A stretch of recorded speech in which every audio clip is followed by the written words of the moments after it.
나스닥에만 상장하면 돈이 된다는 아주 단순하고도 기괴한 원툴 막가파 전략을 뇌에 탑재하고 맙니다. 이렇게 큐텐은 위메프, 티몬, 인터파크와 같은 적자 기업들을 돈 한 푼 들이지 않고 사들여 한국 시장 진출에 성공하게 됩니다. 바로 테무가 등장했기 때문이죠. 교사도 솔직하게 말할 수 있습니다. 구독, 좋아요 눌러주시고 여러분들의 생각도 댓글로 달아주세요. 지금 위메프, 티몬, 인터파크의 정상급 지급이 이루어지지 않으면서 싱가폴 기업인 큐텐이 거론되고 있습니다. 도대체 어떻게 하다가 이 지경에 이르게 된 건지 간략하고 빠르게 설명 들어가겠습니다. G마켓의 전설 구영배. 먼저 이 구영배라는 인물에 대해서 알아봐야 합니다. 구영배는 2003년 오픈마켓이라는 포맷으로 G마켓을 만든 사람입니다. 초창기 G마켓의 거래 건수는 1만 건이었는데 2005년에 60배나 성장하여 거래 건수 60만 건, 거래액 1조 원을 돌파했습니다. 거기다가 구영배는 G마켓을 나스닥에 상장시키는 쾌거를 이루었죠. 2009년에는 G마켓을 미국 이베이에 무려 5,500억을 받고 매각하는 성공 신화를 이루어냅니다. 그 과정에서 구 대표는 당시 돈으로 700억의 돈을 거머쥐게 됩니다. 나스닥에만 상장하면 돈이 된다는 아주 단순하고도 기괴한 원툴 막가파 전략을 뇌에 탑재하고 맙니다. 큐텐의 등장.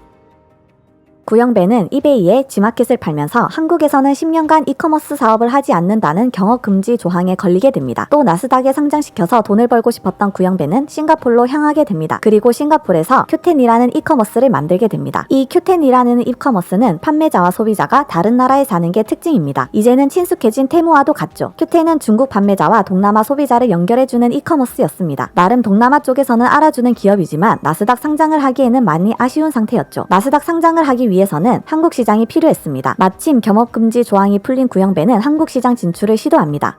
위메프, 티몬, 인터파크 줍줍. 처음에 구영배는 이베이 코리아를 인수하고자 했습니다. 당시 큐텐은 주식 상장 기업이 아니어서 재무가 비공개 상태였는데요. 그리고 이베이 코리아가 한국의 이커머스 중 유일하게 흑자 기업이었습니다. 당연히 자본 싸움에서 밀려 이베이 코리아는 신세계에 뺏기게 됩니다. 한국 시장에 진출은 하고 싶은데 돈은 쓰기 싫은 구영배는 전략을 바꿉니다. 바로 자본 잠식, 즉 만년 적자 기업들을 인수하는 걸로 말이죠. 적자 회사는 한치의 망설임도 없이 큐텐에 인수 합병됩니다. 자신들의 주식과 큐텐 주식을 교환하면서 큐텐 자회사로 들어갔죠. 큐텐이 비상장사라서 교환 조건은 밝혀진 바가 없습니다. 이렇게 큐텐은 위메프, 티몬, 인터파크와 같은 적자 기업들을 돈 한 푼 들이지 않고 사들여 한국 시장 진출에 성공하게 됩니다. 그런데 왜 구영배는 이런 적자 기업들을 사들인 걸까요? 구영배의 보물상자 Q익스프레스.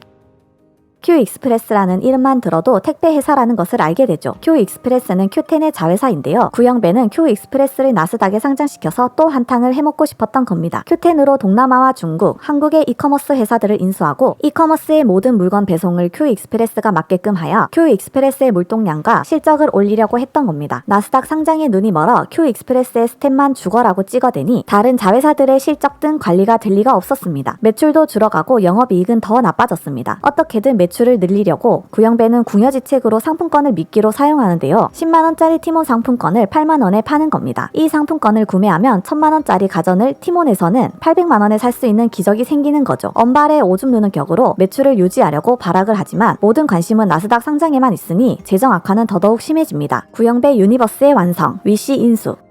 한국 시장 진출 이후 나스닥 상장에 도전해보지만 두 번이나 까이는 패배를 맛보게 됩니다. 나스닥이 병신도 아니고 아시아에서만 판치는 택배 회사를 받아줄 리가 없죠. 결국 나스닥에 상장을 하려면 미국 시장 진출이 필요합니다. 그래서 구영배는 자신의 세계관 완성을 위해 엄청난 도박에 뛰어들게 되죠. 바로 위시입니다. 구영배는 2,300억을 주고 미국의 이커머스인 위시를 인수하는 도박을 벌이게 되는데요. 그렇게 구영배는 중국, 인도, 싱가폴, 동남아, 한국, 미국을 이어주는 글로벌 공급망을 만들게 됩니다. 이 모든 물건 배송은 자신이 애지중지하는 Q익스프레스에게 다 밀어주는 거죠. 구영배는 시간이 지나면 결국 나스닥에 입성하고 회사가 정상이 되면 그걸 어마어마한 금액에 팔 생각이었지만 엄청난 경쟁 회사가 등장합니다. 테무의 등장. 위시 인수대금 2,300억을 메꿔야 해서 큐텐 계열사는 위메프, 티몬, 인터파크 판매자들에게 줄 정상금을 늦게 주기 시작합니다. 늦어진 정상금은 위시 판매자들에게 줄 정상금으로 메꾸는 방식으로 돌려막기를 시전하는데요. 위시의 실적에 빨간불이 켜집니다. 바로 테무가 등장했기 때문이죠. 위시는 미국과 중국을 이어주는 공급망인데 이것을 테무가 뺏어갔으니 한국의 판매자들에게 정상금을 줄 수가 없는 상황이 오게 되었습니다. 결국 정상금 지급이 안 되니 판매자들은 판매를 거부하고 이미 위메프에게 결제한 고객들의 돈은 공중 인신분해가 되어버린 셈이죠. 현재 은행에서도 정상금 대출은 모두 다 막아버렸기에 회생은 거의 불가능에 가까워 보입니다. 모 회사들이 이렇게 박살나 버리는데 자회사인 큐익스프레스가 살아남을까요? 여기서 더 환장하는 건 구영배가 만든 싱가폴 큐익스프레스는 한국 큐익스프레스를 만들고 여기서 1,100억을 대출해갔다고 합니다. 솔직한 교사의 생각. 소비자는 싸다고 생각해서 판매자는 물건이 잘 팔리니까 그렇게 둘은 위메프, 티몬, 인터파크라는 중개 사이트에서 만나게 되었습니다. 정상금 날리고 물건 못 받은 것은 안타까운 일이지만 이 일은 개인들 간의 문제이니 개인들 간의 금전적 문제 해결을 위해 국민의 세금이 들어가는 일은 없었으면 합니다. 교사들의 이야기를 좀 더 솔직하게 전할게요. 구독과 좋아요, 댓글 부탁드립니다.